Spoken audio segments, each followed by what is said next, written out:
Bon, aujourd'hui, je vais te faire un épisode sur la légitimité. Bienvenue dans ce nouvel épisode du podcast. J'espère que tu vas bien. C'est un sujet qui me tient à cœur parce que je sors d'un coaching de groupe et c'était un sujet qui était central. Et franchement, c'est pas possible que je ne fasse pas d'épisode dédié à cette question. Donc, c'est un épisode qui sera plus introspectif, plus dev perso aujourd'hui. Mais je pense que c'est fondamental pour ton état d'esprit, pour ton développement et pour ton bien-être.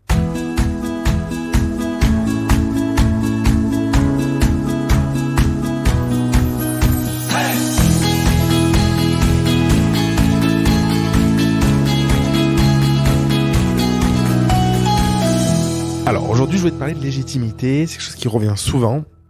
J'attire des personnes comme ça qui se sentent pas toujours légitimes, qui ont un potentiel incroyable mais qui osent pas y aller, qui ont énormément à apporter au monde, qui ont des connaissances, des compétences, qui ont un savoir-faire aussi, un savoir-être aussi, parce qu'on parle beaucoup de savoir-faire, mais le savoir-être est à mon avis autant voire plus important que le savoir-faire, et qui pourtant se comparent, se sentent pas légitimes et du coup n'osent pas aller. Je te disais que j'avais un coaching de groupe où cette question était revenue plusieurs fois sur la légitimité, et en parallèle, en fait, il y a 2 jours, je discutais avec une personne de ses tarifs et en fait elle se lance, elle a des tarifs extrêmement bas et je lui dis mais pourquoi tu fais ça? Parce qu'en fait t'as des clients, tu signes beaucoup de contrats en fait pour un lancement, c'était assez surprenant, et elle me dit parce qu'en fait je me sens pas légitime et je sais pas si j'ai le droit de faire ça, je me sens pas à la hauteur, j'ai pas la formation nécessaire pour ça, et j'aimerais vraiment revenir là-dessus parce que je pense que c'est une énorme erreur qu'on fait d'attendre d'avoir l'aval de l'autre. En fait, derrière la légitimité, c'est ça. C'est d'attendre d'avoir la formation qui nous permet d'attendre d'avoir la validation qui nous permet de. Et en fait, tout ça, c'est des demandes de l'extérieur. C'est quelque chose de l'extérieur. Je dis pas que c'est pas important de se former. Je pense que c'est fondamental, mais je pense que souvent on fait l'erreur parce qu'on manque de confiance en soi, de se dire qu'on n'est pas assez et de se dire que tant qu'on n'aura pas vécu ce truc-là, tant qu'on n'aura pas cette formation, tant qu'on n'aura pas ce truc-là, mais du coup on n'est pas assez pour pouvoir partager. Et je pense que ça c'est une erreur énorme parce que je pense que tu es déjà assez. Je pense que tu as déjà énormément apporté. Je pense qu'en te formant, tu peux acquérir des nouvelles connaissances, des nouvelles compétences, développer ta pratique, peut-être avoir une méthode que tu n'utilises pas encore et du coup le structurer. Par contre, l'erreur que tu fais, c'est d'attendre. Parce que si tu attends, tu t'éloignes juste de ton rêve, tu t'éloignes de ce que tu veux profondément. Et dans le coaching, il y a un truc que j'ai dit à la personne, et je l'ai dit à l'autre personne aussi qui avait les tarifs bas, et c'est est-ce que quand on devient mère, quand on devient père, quand on devient parent, est-ce qu'on a fait une formation pour ça? Oui ou non? Et est-ce que du coup, on a besoin de se sentir légitime pour ça? Oui ou non?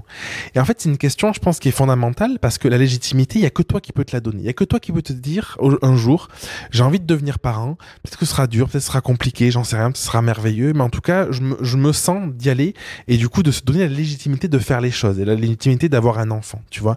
Et pourquoi? Pour certaines actions sur le business, on va se dire non en fait je suis pas légitime et du coup j'y vais pas. Je te dis pourquoi? En fait je pense que c'est lié au manque de confiance, c'est beaucoup lié au regard des autres, à la comparaison, parce que souvent quand tu creuses, enfin en tout cas moi quand je creuse dans les coachings avec ces personnes-là qui vont me dire non mais je me sens pas légitime de lancer telle offre par exemple, pourquoi? Parce que du coup il y en a qui, je suis pas formé, il y en a qui vont le faire mieux que moi. Ouais c'est super, il y en a qui le feront mieux que toi, mais en fait c'est pas important que quelqu'un le fasse mieux ou moins bien.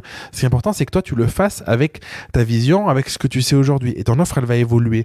Et un truc qui est très important et souvent qu'on n'intègre pas, c'est que on va avoir tendance à être dans le mental, dans le contrôle, dans ce manque de légitimité, et attendre en fait. Attendre que on ait la compétence, attendre qu'on ait le truc. Sauf qu'en fait, il va jamais rien se passer. Je te rassure, aujourd'hui, tu seras dans un cas, et puis dans 6 mois, tu seras dans le même cas. Ce qui se passe, c'est parce que tu vas y aller, parce que tu vas te confronter à des personnes, parce que tu vas, si tu veux lancer des offres de coaching, par exemple, parce que tu vas te planter royalement, parce que du coup, il y a quelqu'un que tu vas pas pouvoir aider, que tu te seras rendu compte que tu voulais apporter quelque chose que t'es pas capable d'apporter, que tu vas pouvoir te poser des bonnes questions, de te dire, qu'est-ce que je peux apporter profondément, peut-être faire les formations justement qui correspondent à ça et pouvoir avancer, évoluer.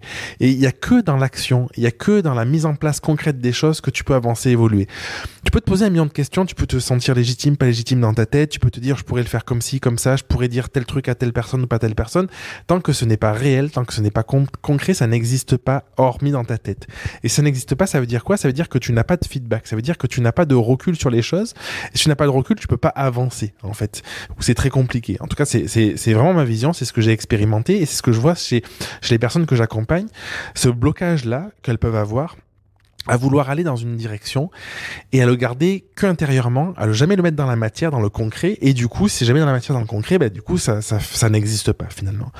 Et aujourd'hui, je voulais vraiment te parler de ça parce que la légitimité, si tu l'attends, tu ne la trouveras pas en fait. Ou peut-être que tu la trouveras au détour d'un chemin un jour, par hasard, quelqu'un qui te dira « Ah, c'est cool que t'aies fait ça, c'est chouette, tu devrais continuer. » Mais je suis même pas sûr si ça vient pas de toi, en réalité j'en suis quasiment sûr, mais que ça suffise pour que tu puisses trouver la motivation et te dire « J'y vais quand même ». En réalité, la légitimité, c'est juste de décider à un moment de se dire « J'y vais », de faire le premier pas. Et ensuite, elle peut être donnée par le nombre de tes réservations, le nombre de clients que tu signes en coaching, le nombre de formations que tu vends, tu vois. Et ça, encore une fois, c'est important d'être indulgent avec soi-même parce que ça peut prendre du temps aussi.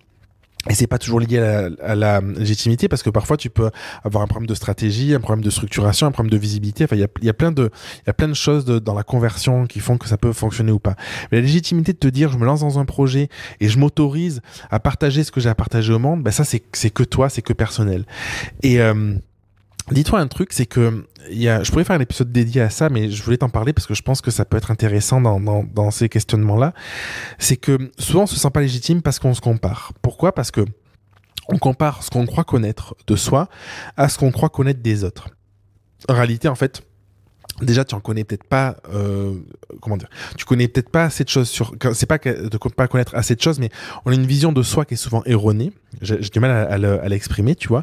On a souvent une vision de soi qui est erronée, et en fait, quand on manque de confiance, ou quand on a tous ces questionnements-là, en fait, c'est plus difficile d'avoir accès à quelle est notre vraie valeur, qu'est-ce qu'on a apporté au monde. Et du coup, ça demande un travail introspectif à faire sur soi-même, sur quelles sont nos vraies forces. Et justement, le fait de regarder ce que font les autres et de comparer ça, c'est erroné aussi, parce que du coup, on n'est pas dans la vie des gens, on connaît pas leur parcours, on sait pas ce qu'ils ont fait, on sait pas s'ils sont à leur place non plus réellement, on sait pas s'ils sont heureux, on sait pas si ça fonctionne en fait. Et du coup, c'est facile de faire croire que quelque chose peut fonctionner, mais dans la réalité, quand t'es dedans, du coup, c'est pas forcément toujours évident, et la réalité est propre à chacun. Donc, vraiment, ce que je t'invite à faire, c'est te connecter à toi, d'essayer plutôt que de te comparer, de regarder ce que font les autres, de te dire, ok, qu'est-ce que moi j'ai apporté, et de regarder dans quel domaine, pour donner un exemple plus précis, tu vois, peut-être, dans le coaching, là, en question dont je te parle, il était question des offres. Et en fait, moi, je partageais l'idée que dans une offre, c'était pertinent de mettre toutes ses facettes, ou en tout cas plusieurs parties de sa facette. Et souvent, on va se cantonner à mettre une offre de manière assez basique, comme on a l'habitude de faire. Et là, j'invitais les personnes dans le coaching à pouvoir se dire, ok, qu'est-ce que je pourrais intégrer de plus dans mon offre qui me correspond à moi ?